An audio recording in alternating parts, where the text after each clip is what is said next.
আপনি একদম সঠিক এবং সাম্প্রতিক খবরের সাথেই আছেন। 2026 সালের এপ্রিলের এই প্রথম সপ্তাহটি মালয়েশিয়ার শ্রমবাজারের জন্য অত্যন্ত গুরুত্বপূর্ণ হয়ে দাঁড়িয়েছে।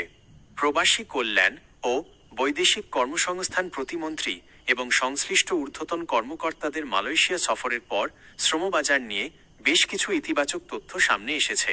আপনার তথ্যের সাথে সামঞ্জস্য রেখে বর্তমান পরিস্থিতি নিচে তুলে ধরা হলো। 1, 8 ও 9 এপ্রিলের গুরুত্বপূর্ণ বৈঠক। প্রবাসী কল্যাণ প্রতিমন্ত্রী এবং সরকারি উচ্চ পর্যায়ের একটি প্রতিনিধি দল 8ই এপ্রিল মালয়েশিয়া সফর করছেন। সেখানে মালয়েশিয়ার মানব সম্পদ মন্ত্রী এবং স্বরাষ্ট্রমন্ত্রীর সাথে দ্বিপাক্ষিক বৈঠক হওয়ার কথা রয়েছে। ধারণা করা হচ্ছে এই বৈঠকের পরেই অর্থাৎ 9 এপ্রিলের পর মালয়েশিয়ার শ্রমবাজার নিয়ে একটি বড় এবং অফিসিয়াল ঘোষণা আসতে পারে। 2. প্রথম ধাপে কর্মী পাঠানোর প্রস্তুতি। ইতিমধ্যেই খবর পাওয়া গেছে যে দীর্ঘ 1 বছর বন্ধ থাকার পর প্রথম ধাপে প্রায় 7,926 জন কর্মী মালয়েশিয়া যাওয়ার জন্য চূড়ান্ত তালিকায় রয়েছেন। মন্ত্রী মহোদয় আশ্বস্ত করেছেন যে খুব দ্রুতই তাদের ফ্লাইট শুরু হবে। 3. নতুন সুযোগ ও পরিবর্তন। এবারের আলোচনায় কয়েকটি গুরুত্বপূর্ণ বিষয় প্রাধান্য পাচ্ছে।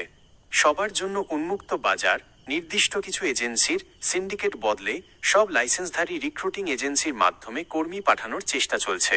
মাল্টিপল এন্ট্রি ভিসা, বাংলাদেশি কর্মীদের জন্য সিঙ্গেল এন্ট্রির বদলে মাল্টিপল এন্ট্রি ভিসার সুবিধা দেওয়ার ব্যাপারে মালয়েশিয়া সরকার ইতিবাচক সাড়া দিয়েছে। দক্ষ কর্মী নিয়োগ, সিকিউরিটি গার্ড, কেয়ার গিভার এবং নার্সিং খাতে বাংলাদেশ থেকে আরও দক্ষ কর্মী নেওয়ার বিষয়ে মালয়েশিয়া বিশেষ আগ্রহ দেখিয়েছে। 4. খরচ কমানোর উদ্যোগ।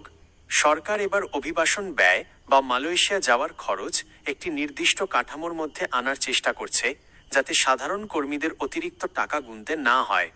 সতর্কতা: অফিসিয়াল ঘোষণার আগে কোনো দালালের সাথে টাকা লেনদেন না করাই ভালো। 9 তারিখের বৈঠকের পর বিএমইটি বা মন্ত্রণালয় থেকে বিস্তারিত নির্দেশনা আসার পরেই পরবর্তী পদক্ষেপ নেওয়া নিরাপদ হবে। আপনার কাছে কি এই নিয়োগ প্রক্রিয়া নিয়ে আর কোনো বিশেষ প্রশ্ন আছে?